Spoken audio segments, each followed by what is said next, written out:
Hi, welcome to Restrocast. Today, my guest is Wade Allen. He's the EVP Strategic Growth at Costa Vida restaurants. With Wade, I saw somebody who comes from the background of data, technology, and who applied both of these to marketing. Somebody who has seen retail and how really data works in the world. Very few in the world, even till today, have had the vantage point that makes what looks like being revolving around data. That's not simple, and especially in the tech world today, where data is being called the new oil. I generally tell people that there are only very few who understand how to use that oil. Wade is a technology leader who comes from data and marketing, and he has been doing brilliant stuff at some of the largest restaurant brands in the world. This conversation was enriching to the core. Enjoy. Welcome to Restrocast.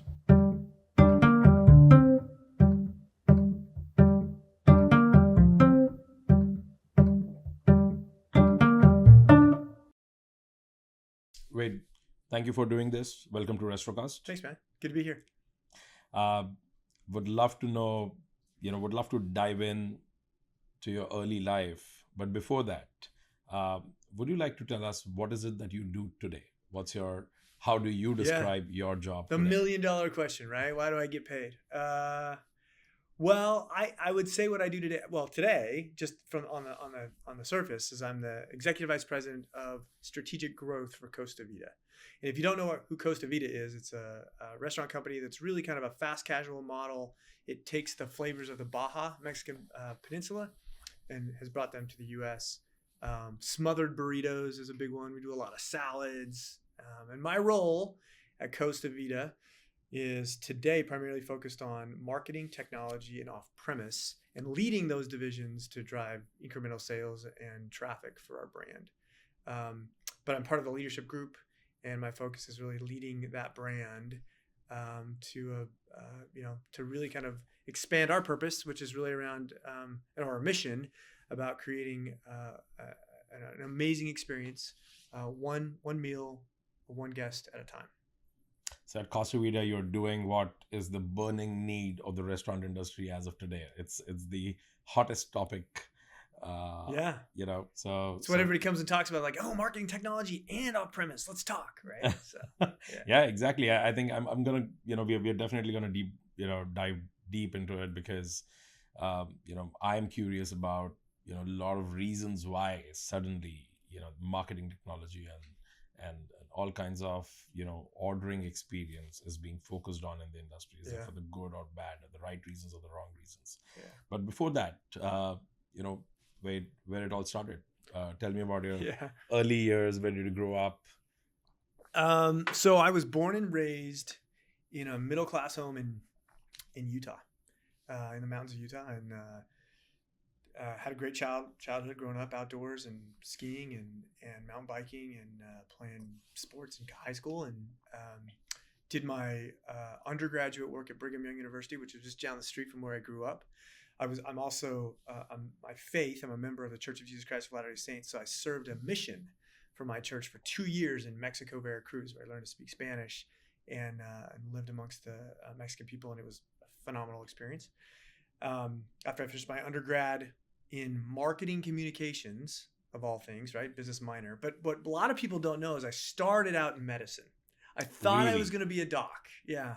My dad was a physician assistant. He was one of the first physician assistants in the country. He graduated from the second class at the University of Utah when it was brand new after the Vietnam War, because they were trying to figure out what to do with these vets that had come back and had medical experience in the war, and they weren't really ready to be doctors because they had to go through schooling, but they could be what's called a physician assistant. So it was he was kind of one of the first. So that's what landed us in Utah, and that's where we made home. So I thought I was going to be a doc in college. Yeah, that was a rude awakening. I got to organic chemistry and realized really quickly I got no business being a doctor. Organic chemistry put you off so much? Oh my gosh, I got totally smoked in that class. Like I think I was 3 weeks in and I was a solid D-, and I knew I had no shot at passing. Damn. So it was a.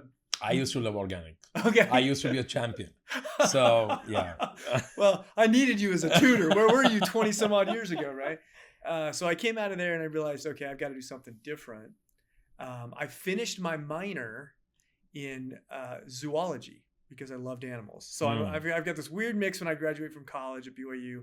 I've got a zoology minor, I've got a business minor, and I got a marketing communications major as I leave Brigham Young. But how does this switch from, zoology, you go to marketing? I wish I could say that it was well thought out and strategic.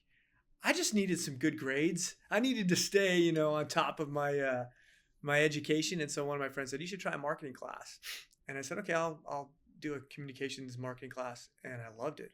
And it made total sense. And I was, I just felt like I fit there. And so the more and more classes I took, the more and more I loved. And that degree just came natural to me. So after fighting with animal science and medicine for a year and a half, I decided to switch, and then it made all the difference in the world. So wow. Yeah. I'll share a personal story. I did not want to be a doctor. Purely because I used to feel that a doctor's job is literally a 24 hours, on the job. I mean, not literally 24 hours, but, a doctor cannot. On call. Right? Yeah, on call, right? You have to be always there. And I was like, no, I don't think I'm going to do that. I basically want to, do something where, I'm not needed and things can still run. Right? So, and I was thinking about this as a 11th grader.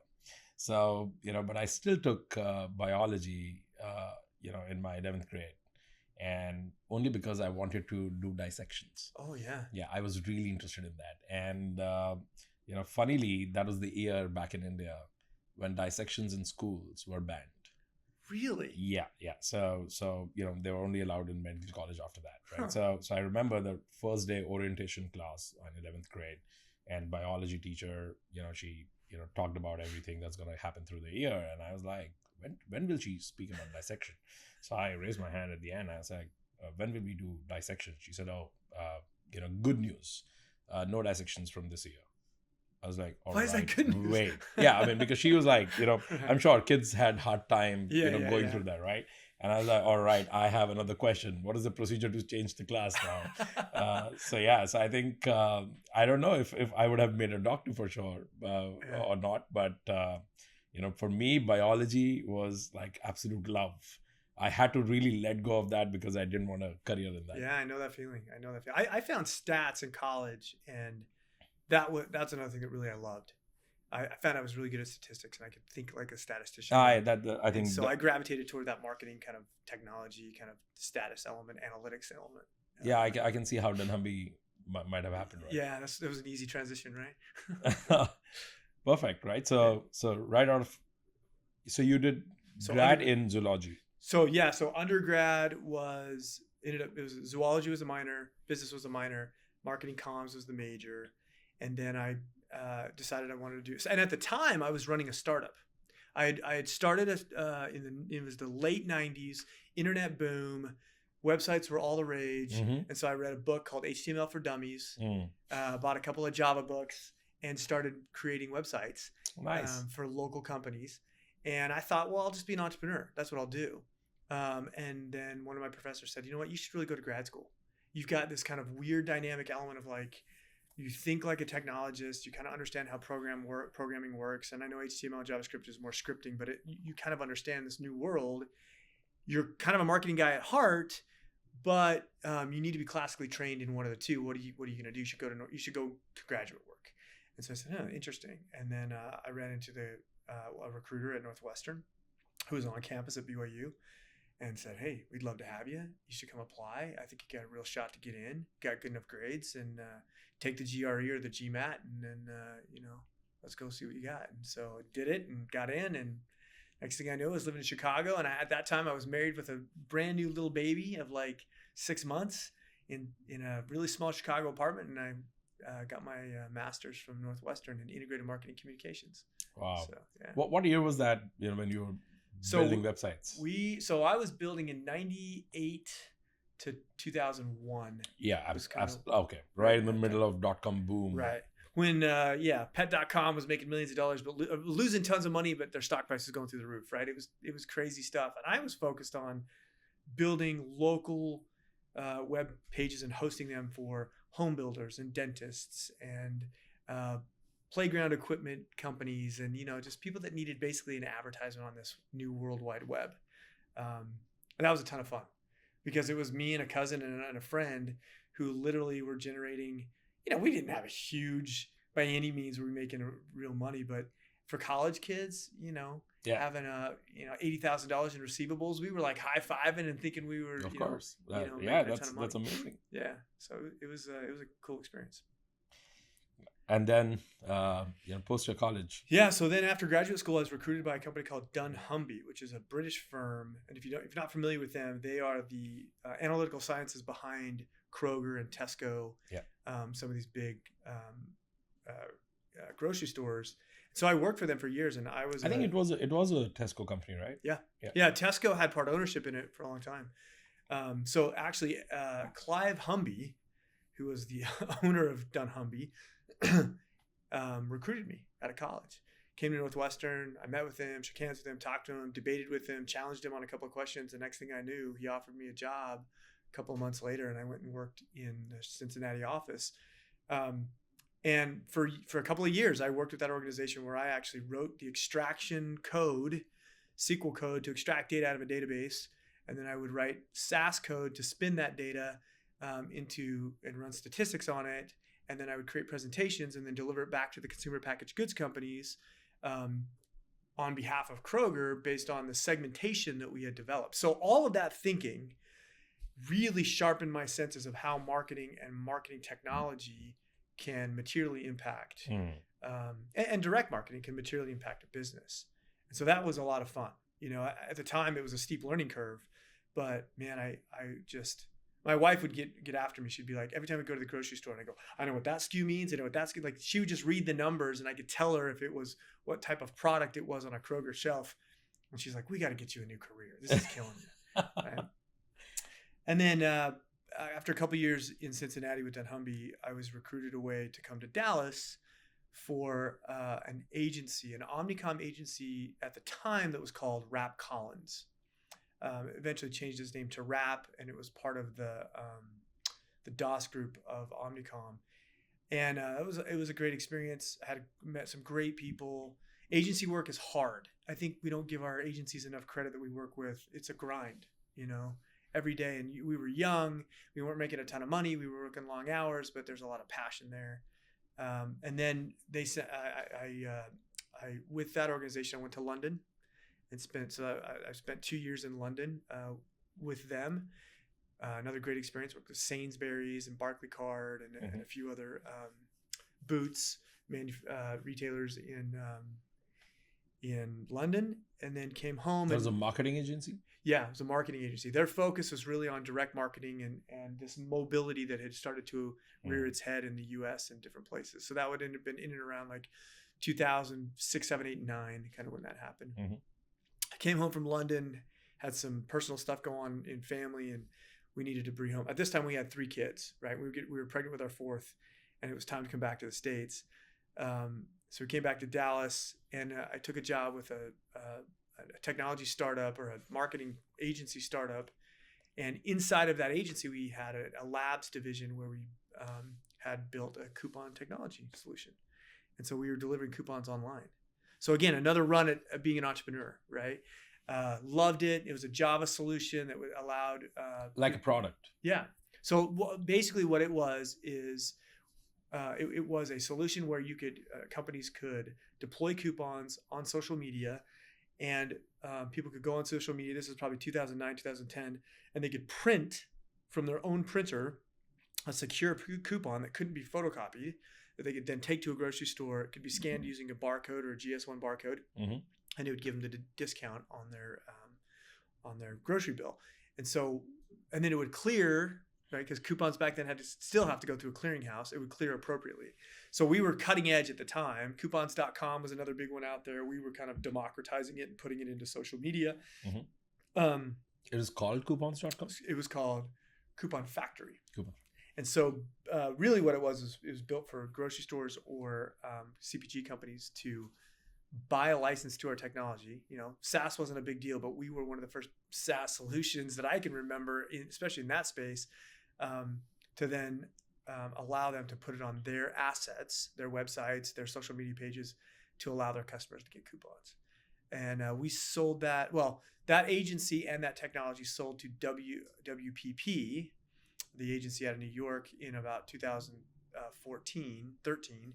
And that's when I exited a few months later and found Brinker.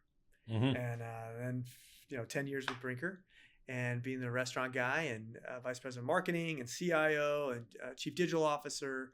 And then just this last 6 months, I made a jump to Costa Vida. So that's been the, early beginning all the way through to where I am today. Perfect. A lot of questions, but one of them, how's life in London? I love it. I loved London. And again, in all things in life, sometimes it's the stage you're in, sometimes it's the age of your kids, the relationship with your wife, whatever it may be. But London for me was scary and new and exciting, but I just had so much fun. Some of my best relationships still to this day with friends that I knew there that I love dearly, that I long to go back. My wife and I still have not been back since we lived there. COVID was our 20th anniversary. We were supposed to go and we didn't get there. So now we're shooting for 25. We're on 23. So we got 2 more years to save up to go to London. But yeah, that I would go back in a heartbeat. We lived in a beautiful little, quaint little town called Chiswick. Americans call it Chiswick, right? But Chiswick was beautiful and I loved it. And my kids loved it. And it was a great experience. I find London I just love the fact that, the city literally lives through the time. Yeah. Right. You can see a 500-year-old building, functioning building. Yeah. Beside a new swanky skyscraper. That was built 2 years ago. Yeah. Correct. Yeah. Right. And it all just works in harmony. Yeah. Right? A lot of culture, a lot of depth, a lot of, I think the vibe, London has is really, really amazing. It is. The diversity is awesome.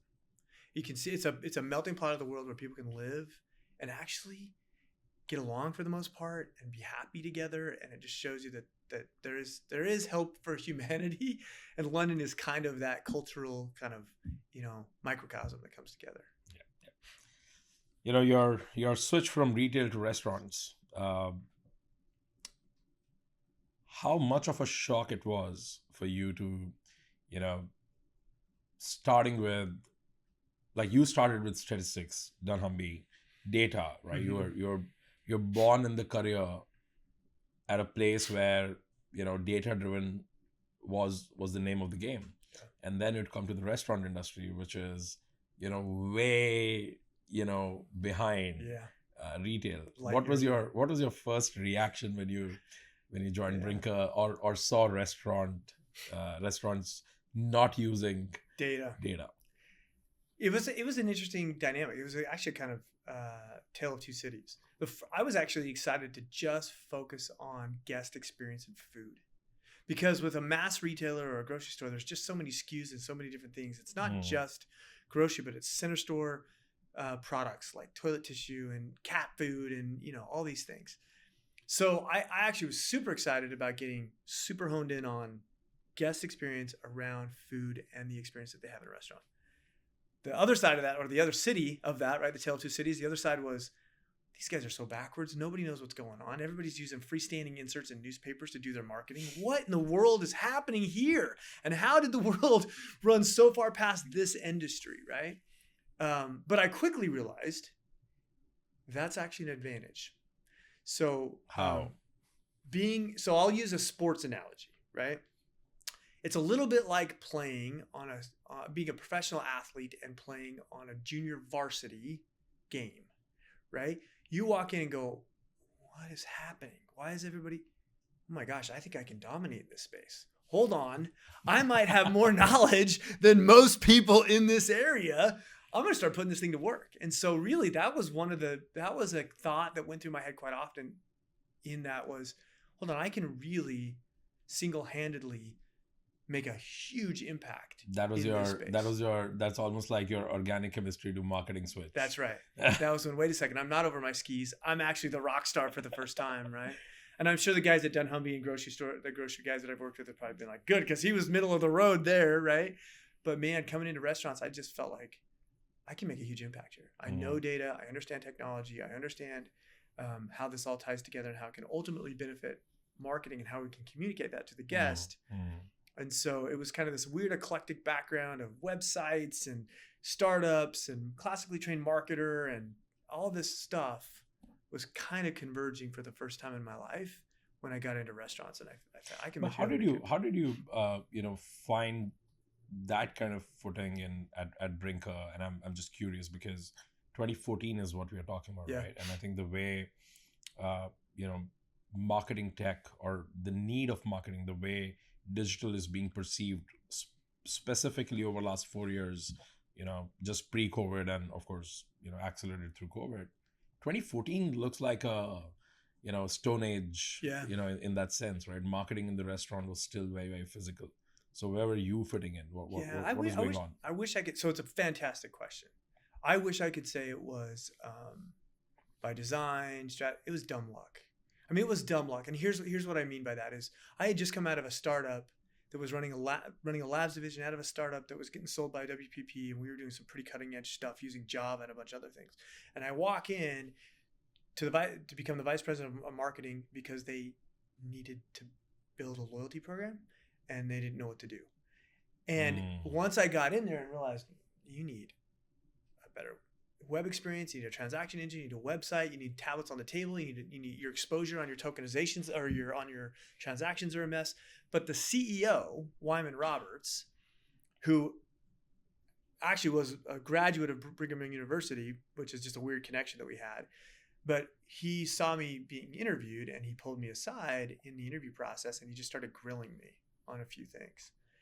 And we kind of formed this relationship, and what it became, and it was nonverbal at first, but then it became it was overt when we talked about it, but it was like, look, I'm going to give you enough leash, but you better go find, the nuggets. It was kind of like, you've seen the movie Top Gun, right? He's like, I'll be the Maverick. I am the Maverick. I'm the CEO, but I need a mother goose. Who's going to be my goose? Who's going to be my co-pilot?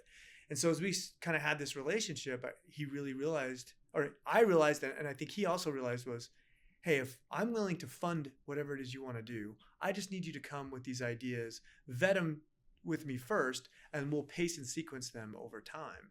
Because doing something too aggressive to our customer base could be detrimental, but I do believe we need to move this whole industry forward. And his idea was initially, I need to have a loyalty program that I can track their transactions and entice them to come back. So my background with dunnhumby and my background in the agency world was very intriguing to him. I think he quickly realized I also got a technologist and a marketing technologist on my staff who's in a leadership level and now an officer of the company.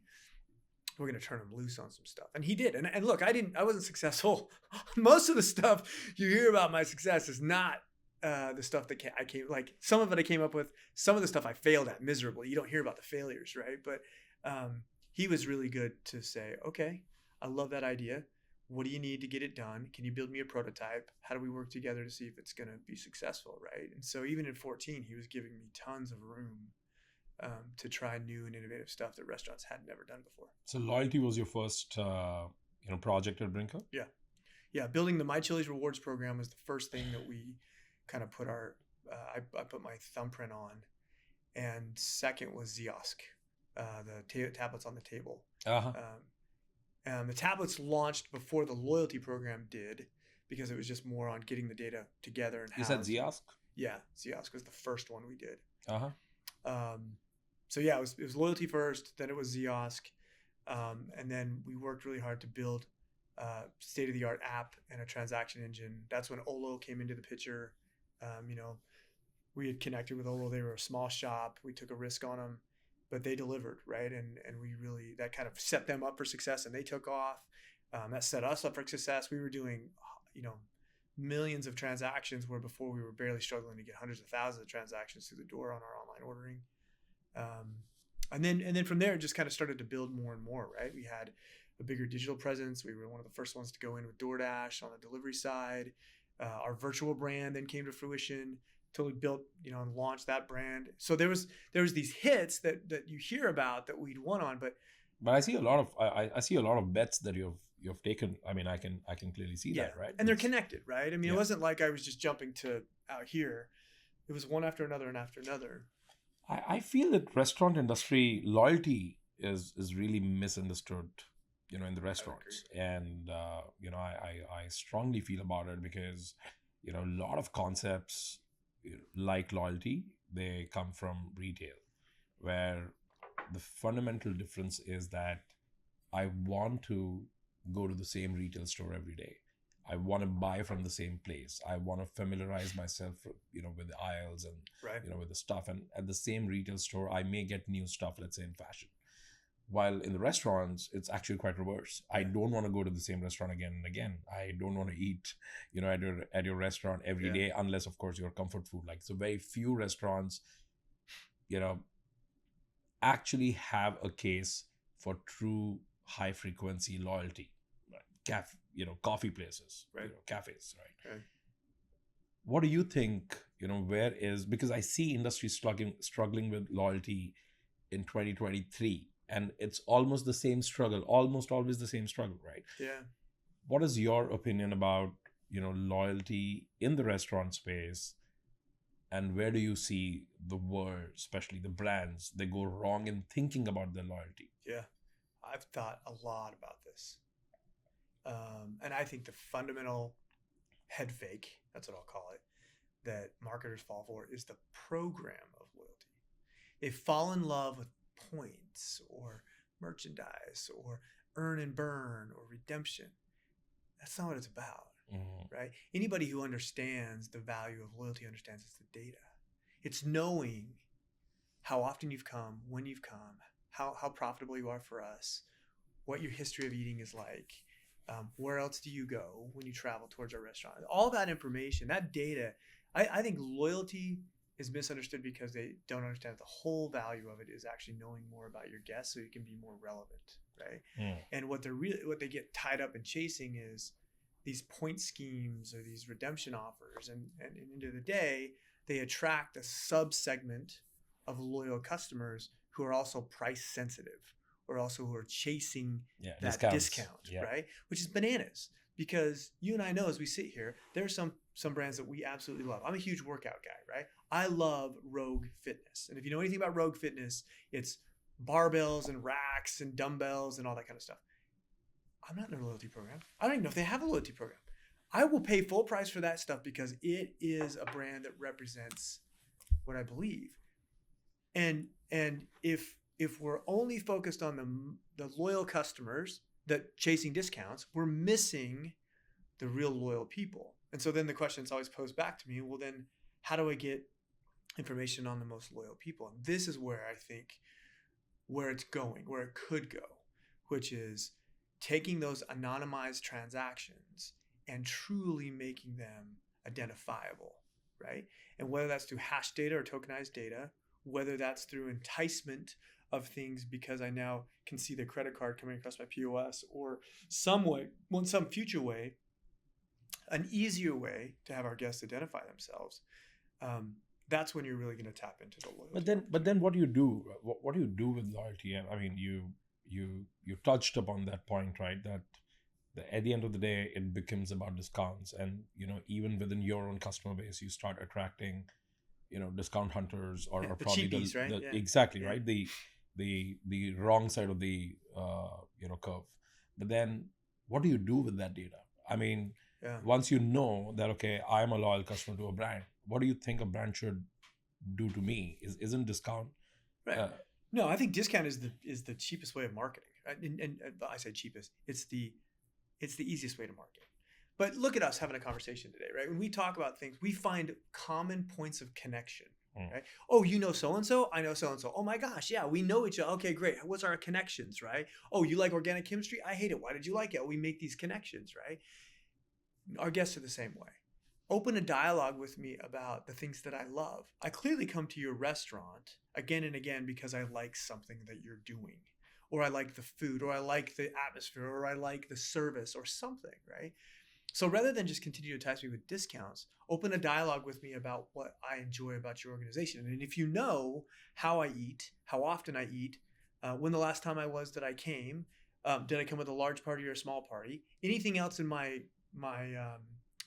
portfolio or my personal life that you can tie back to having a A dialogue. relationship to that brand, Right. how I'm interacting with the Right. restaurant. I'll tell you, for me, if Rogue just told me they have a new piece of equipment that's really cool that would help me on my squat, I would be interested. You don't have to discount it. I'll pay full price, but I didn't even know about it. So you're talking about, that if you know your customer deeply well, just a communication about, what you're doing is enough.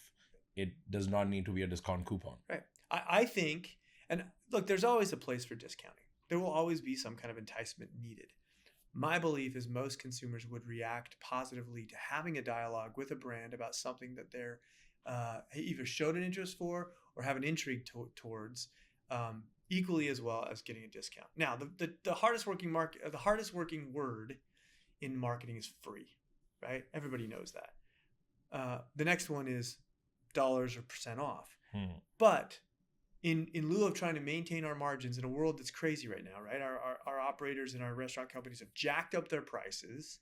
They've outpaced inflation.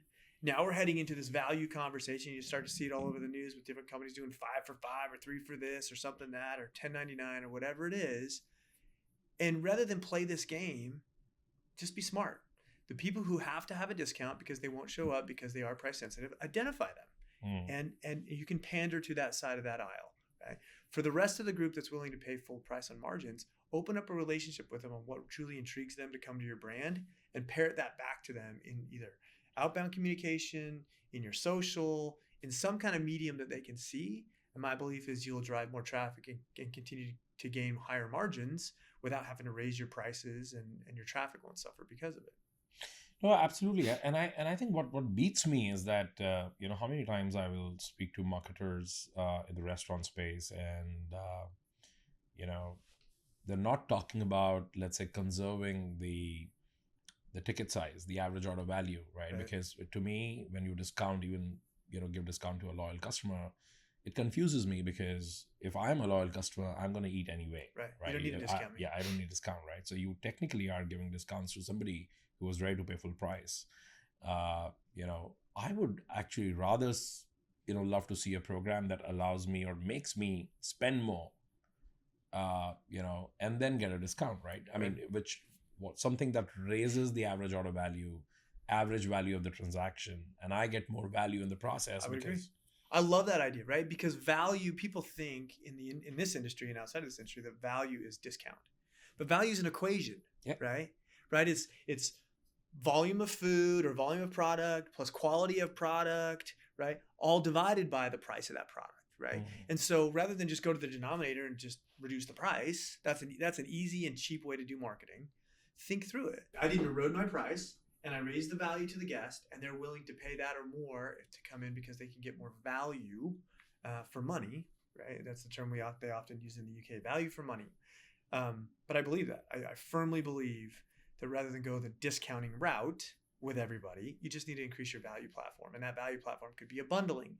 It could be an extra dessert. It can be something. It could be a better experience. It could be a table in the corner that's reserved only for loyalty guests, right? Whatever it is. Increase the value of what they really are after. Don't reduce the price. But then how do you, for the marketers, how do you not get caught up in this love for the program and points? Because that is something that is visible out there, right? That is something that you can talk about in the public domain. Everybody knows that, all right, this brand has like this loyalty card. They have stars and points. I think it's just how have you navigated? Is there an anecdote where you had to either succumb to that in some brand, or you had to fight your way through and say, hey, we're not going to do points and we're not going to do loyalty as traditionally done. Yeah, I mean, we flipped this points program at Chili's when I was there to just free chips and salsa and smart communications, because we were carrying massive point liability that comes back to haunt you. Yeah, in the books, right? that's another thing that brands, I think, only understand once they have that liability. They're like, whoa, wait, what's this $5 million sitting here? Yeah, there's no expiration there, boys. We get to carry that forever on our books until we actually find a way to get that off. Yeah, somebody has to really give you a waiver saying that, all right, I surrender my points. Yeah, I do think it is a little bit lower level thinking to be so focused on the program. I think and it sounds arrogant, but it's not, but I think when you come to an enlightened perspective of, hold on, wait a second, why are we doing this, right? If the whole goal is to gain more transactions or drive check or to gain more traffic and to keep these customers loyal, because it's a lot easier to get a customer back after one transaction than it is to get a brand new customer, then there could be a smarter way here. And in a world where we have a plethora of data, right? If we can hold this appropriately and really know at our guest level, then we don't have to play this discount game. Let everybody else play the discount game. That's a lower level thinking. Let's elevate our thinking and truly start to think about data. It's teaching. So you asked me the question, when you found yourself in these situations, how do you actually how did you get out of it, or how did you help other people, right? I get sucked into it too. You get sucked into these designs and you're thinking about other stuff, and that's okay, because you kind of sometimes need to develop some of those things. But you have to tell your team there's a difference between loyalty and CRM, right? Outbound marketing communication to somebody is not the same thing as building loyalty points, right? Communicating to people about a new opportunity or a new experience is different than just giving them loyalty points or throttling some discount, right? And that's where you got to elevate your thinking. Great. On the digital side, there's a lot of noise. A lot is being, done in the current world, especially post-COVID. All kind of digital assets that restaurant brands want today. Is this being, a customer's ability to care about a brand's asset, like a brand's website or mobile app, to place an order vis-a-vis DoorDash? Is it being over-indexed on, or is it being overplayed? Because as a customer, I actually at times wonder, and I run a restaurant tech company, we do these kind of solutions, for a living, but at the same time, I keep questioning this, that is this really about saving that 25-30% fee on the marketplaces, or is it really about giving extra value to the customer by saying, hey, you come to my website instead of a DoorDash or a Postmates or any marketplace? What's happening here? How does it look like to you? Yeah, I mean, first I have to give kudos to the Tonys, Tony DoorDash of DoorDash, the Uber guys, what they're doing over there at Postmates and Favor and a few of these others, right? I kudos to them. They created a marketplace and they capitalized on a demand that restaurants were selfishly and individually not delivering upon. So I first have to say, good job to them. On the flip side, I would tell them also is that they are by nature eroding the brand of our restaurants to some extent. And here's why. And I know that if Tony was sitting here across the table from me, he'd argue with me because he doesn't believe this. But my belief is the most powerful thing is grab somebody's phone, right? Android, Samsung, Apple, and look at their apps on their phone and look at the brands that have found their way into their hand. So the term brand in hand is a very powerful term, because once you've allowed the brand to be in your hand, vis-a-vis on your phone, you have an affinity towards that brand. Right? Yeah, that's a costliest real estate. Absolutely. Yeah. Right. So the fact that restaurants are all vying for that. They're all vying for that phone, right? They want to get into that phone because now you're the brand in hand and you're the go-to place. And like you said, people like to shop around, but the truth of the matter is guests have about 6 or 7 go-tos that they continue to go to. There's a few others they'll try, but when it's their go-to, they're going to go to a handful of them. So we want that brand in hand real estate. We want that mentality. So this idea that they put together a marketplace that now we're a commodity, not a brand building opportunity, is a little bit detriment to restaurants, a lot detriment to restaurants. We've got to do a better job of standing out than just being one more advertisement on DoorDash's marketplace or Uber's marketplace. So I think there's, and I'll talk to the guest part of it. I think that for guests, it's a great little forum. It's also very price inelastic, right? Meaning people who are on there are time crunched or pressured, and they know that they're willing to spend a third more to get it because they have to have it. The vast majority of consumers, and that is a state. That's not a person. That's just the state of which we find ourselves in. I've been there. You've been there. Right? I cannot physically go somebody. I'm dying of hunger. Yeah. DoorDash to the rescue. Get something here. I'd love it to be Costa Vida to the rescue, my app on their phone. That being said, we all participate with that. I do not believe that there is a world that will ever exist where people will not, in some way, shape, or form, have brands in their hand. Now, it may not be apps, and it may not even be a phone, but it will be something where at their fingertips, they'll have the capability to choose and select what brand and specifically restaurant they want to be affiliated with. So while DoorDash has opened up a marketplace, I do not believe that those that grouping of marketplace third-party delivery will ever take over the restaurant space, right? But how do you, when you look at from a consumer's perspective, right?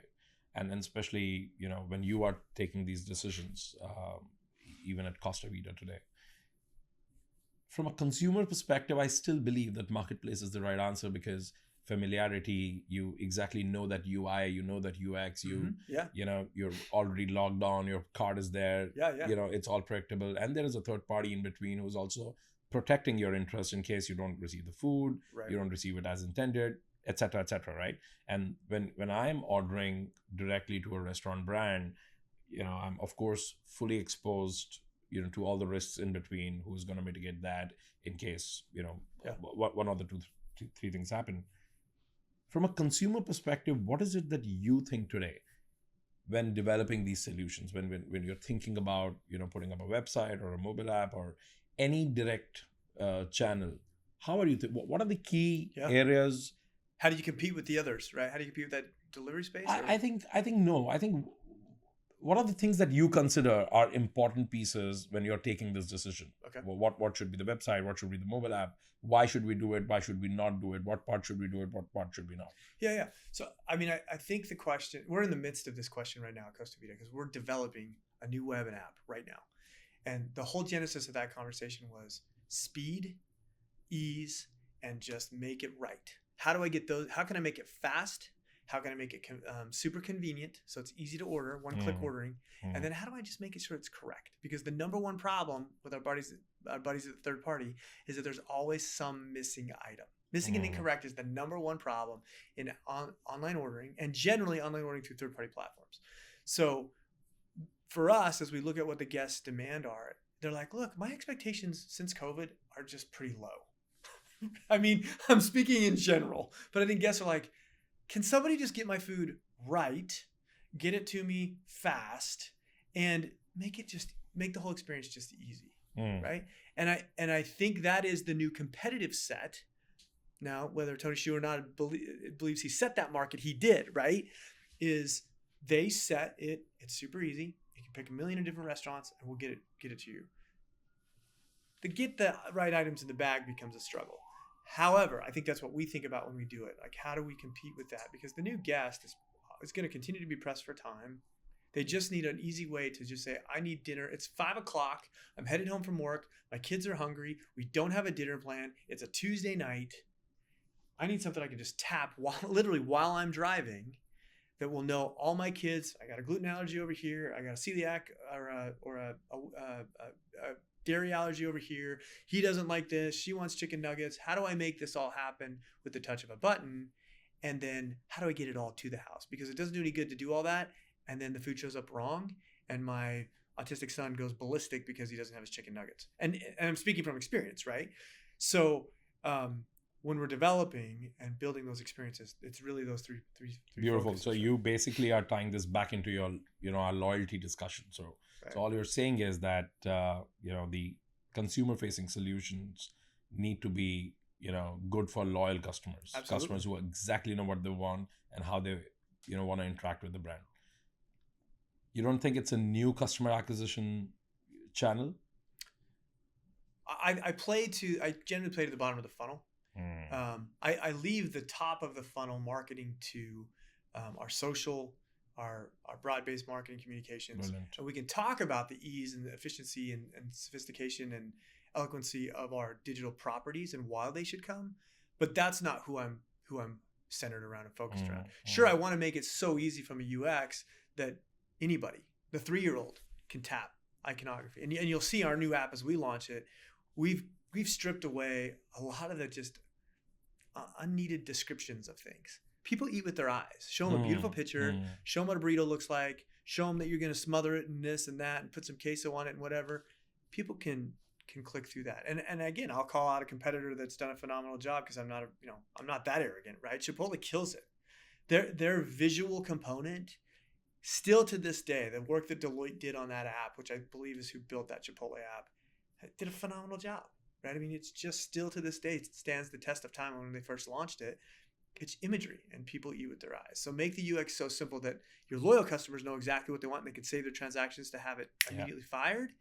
And so easy that a new guest doesn't get confused. Yeah, and in that sense, I think marketplaces are a great tool for new customer acquisition, like more of a sure, absolutely trial, kind of getting in and trying the brand. Trial and people who are probably just ordering from you by chance because they're hungry.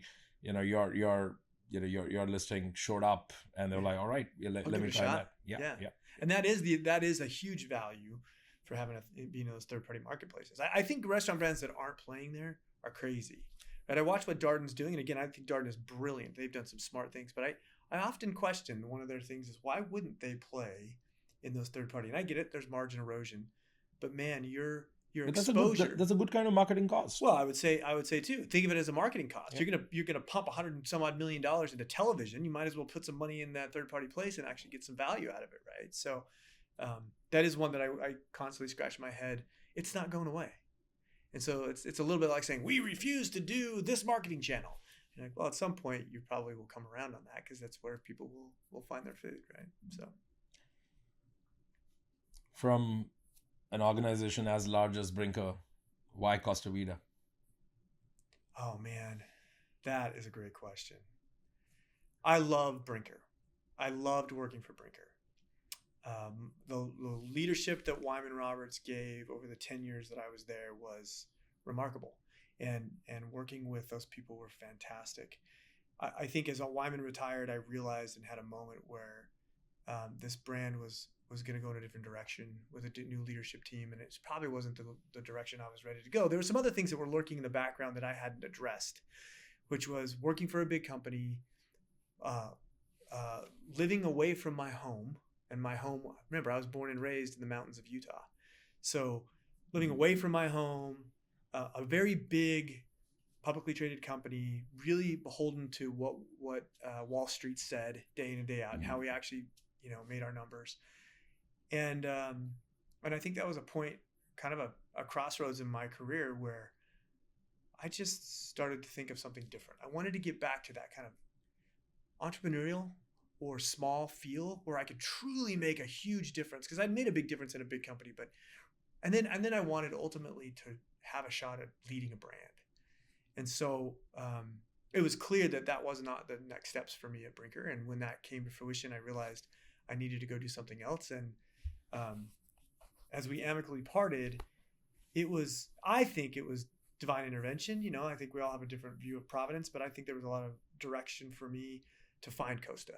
And literally the next week, I spoke at a conference and bumped into the CEO, one of the CEOs of Costa Vida. Oh, wow. After taking that decision? Yeah. Oh, wow. Yeah. A week after I made the decision. And it's just a series of events that had me within a month back in Utah and taking a job with Costa Vida and helping lead that brand. And I knew that brand. As a kid, I left that valley. In where I was from, Utah, I call it the valley, but it's this bowl area of mountains, right? Silicon slopes.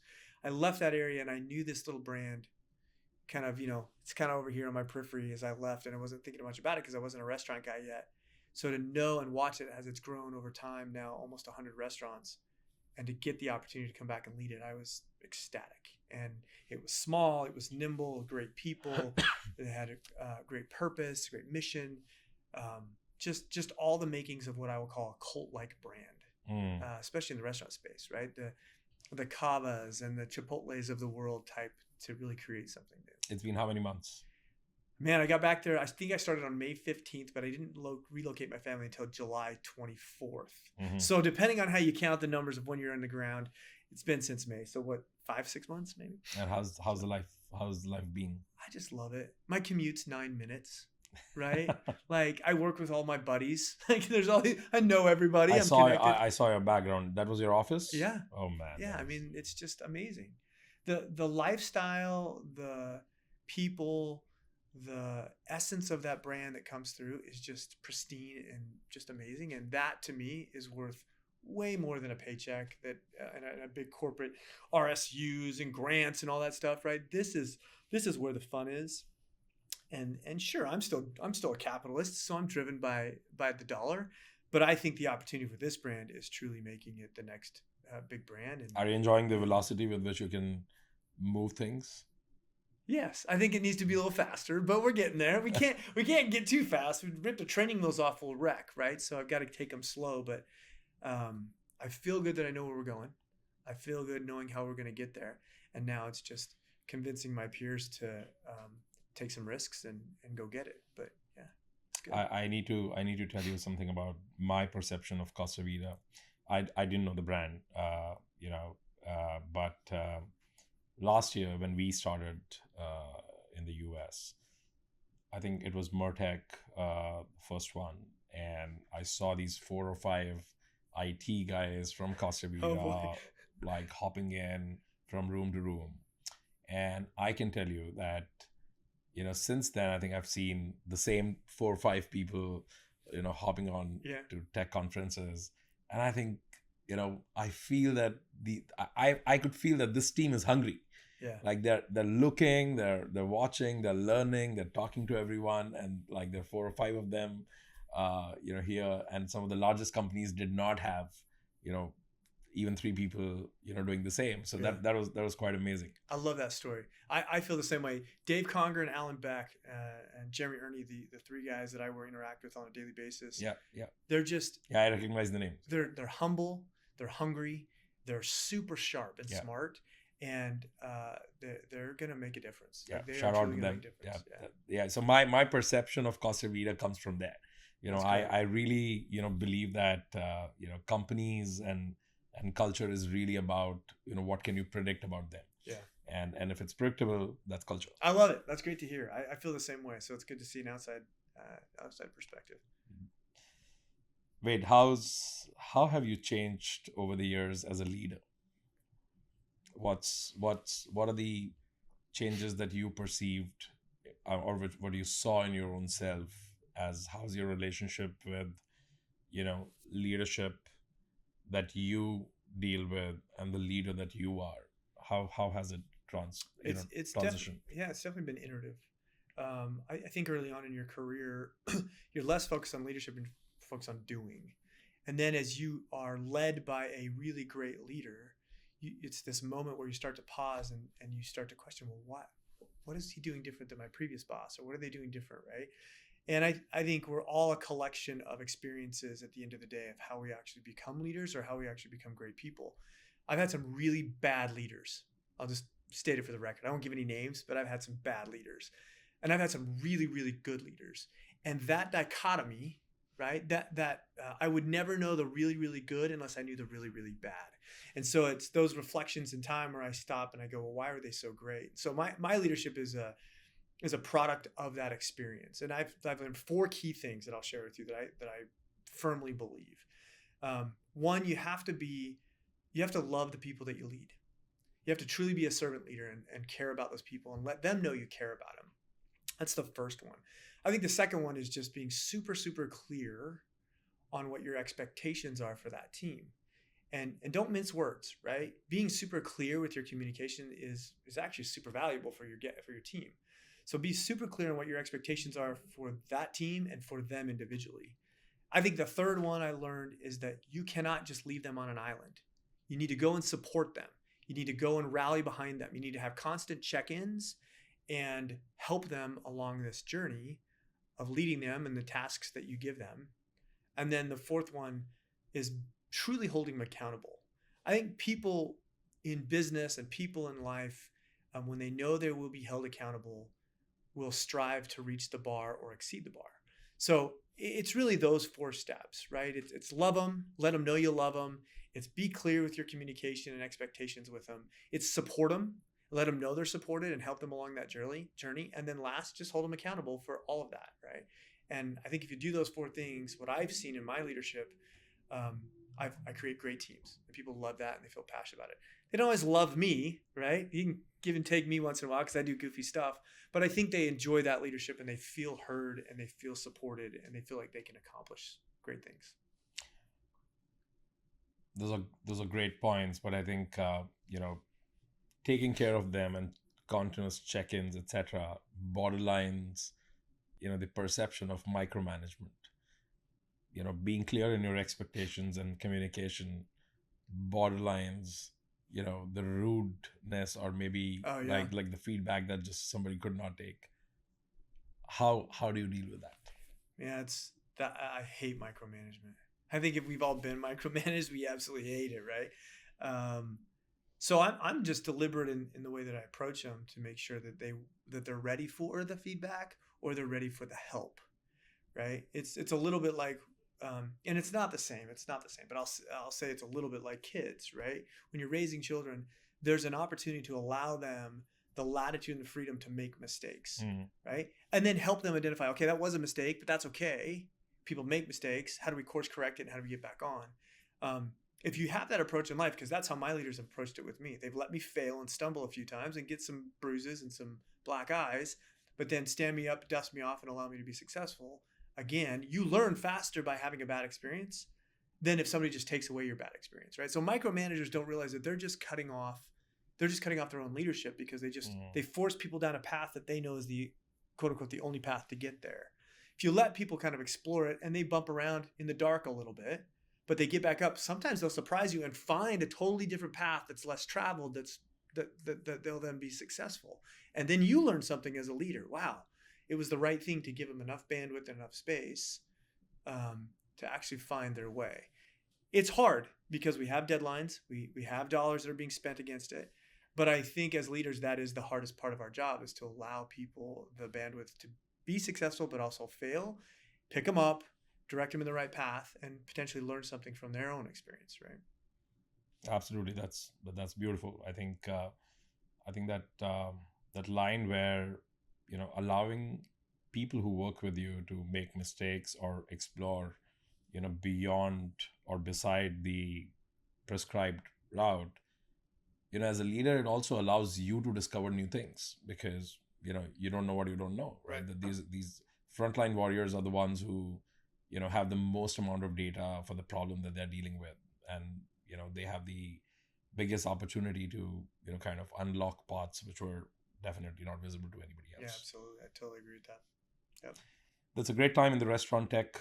At Mertech, we can see a lot of interesting sentiment around AI, voice and whatnot, and then all of that, comes under your, area of impact. Yeah.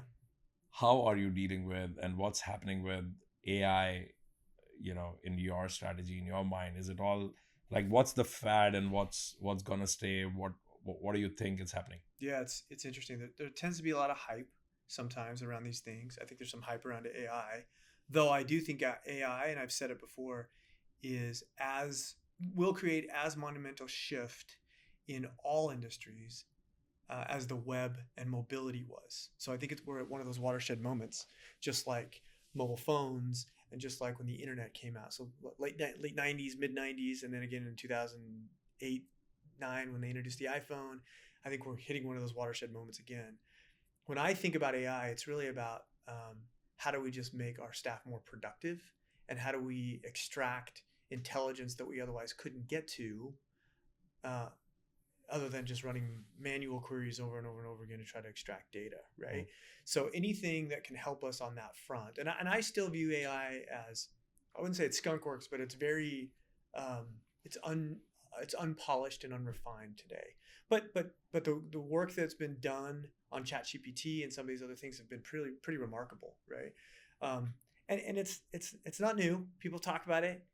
These large learning models have been around for years, right? Natural language processing has been around. It's just we have the ability to put massive volumes of data through this now has now allowed us to think differently and allowed to extract some of that intelligence. So for us specifically in the restaurant space, I think there's opportunity we have lots and lots of guests that come and will make comments or they'll say things or they'll do things. And we have a hard time responding to every single one of them or taking care of them. If we could use some AI that wouldn't allow us to be impersonal, but could still kind of speak to hey, we are paying attention. We do know, and we need to respond to you. There's some AI opportunity there.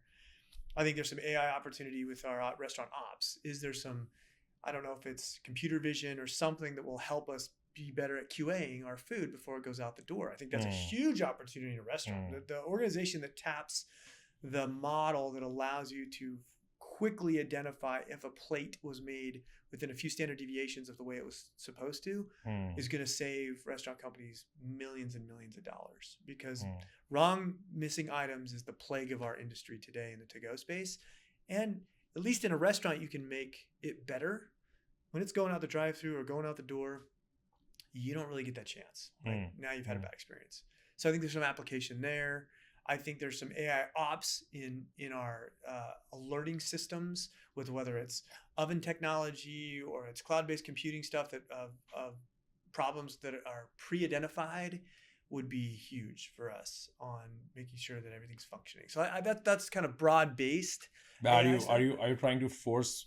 I mean, which bandwagon are you on? Are you the one who's trying to figure out where to fit AI into the game, or are you on the side which is watching and seeing, okay, as use cases evolve, we'll latch onto them? Yeah, I think when I was with Brinker, it was the former. With Costa, I'm allowing it to come to me. One of the things I have learned over time is forcing something in place to be the innovator in the industry probably isn't worth it. Finding the use cases where there's application is always the best way to do it. I do think we have use cases today that we're not using, but that's also about humans accepting it, and not necessarily the guest, but the support center and the restaurant operators.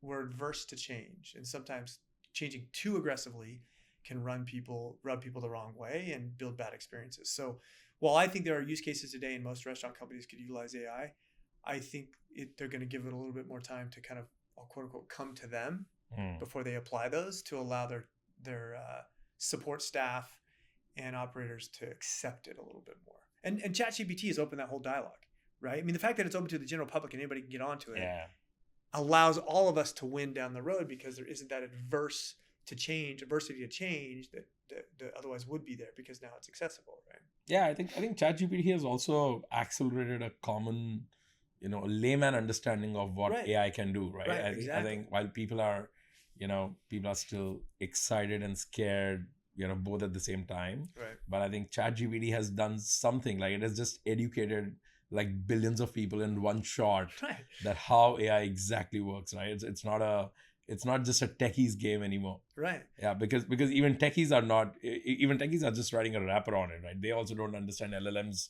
at all, right? So it's interesting. It's quite fascinating. I'm a contextual person, so I always watch these moments in history. It's not exactly the same, but it's very similar to the way that Amazon kind of, we all deal with the Amazonian effect, where I should have push a button and it should be here. I should do something. I should just have it, right? We didn't live in that kind of that world prior to Amazon. I coined them, maybe the iPhone, but they kind of created that, right? So we're kind of there now, where this AI, it's going to eventually come, well, I'll just ask whatever AI. I'll just ask the AI. Well, 20 years ago, nobody was saying that, right? Maybe Star Trek, right? Computer, right? That's how it used to go. Yeah. So now we're going to live in a world where even our kids are going to be like, I'll just ask Alexa, or I'll just ask Google, or I'll just go to ChatGPT and it will just give me the answer. And so we're kind of living that moment that we lived when Amazon first showed up, and the expectation there was you can just push a button, right? Soon it's going to be you're just going to speak what you want. And it's going to come back. So it's interesting to watch how this all evolves. No, I think, and it's a behavioral disruption, and I generally say that it's a behavioral disruption that has already happened. Yeah. How many times in last couple of years have you really written a full sentence on Google while searching?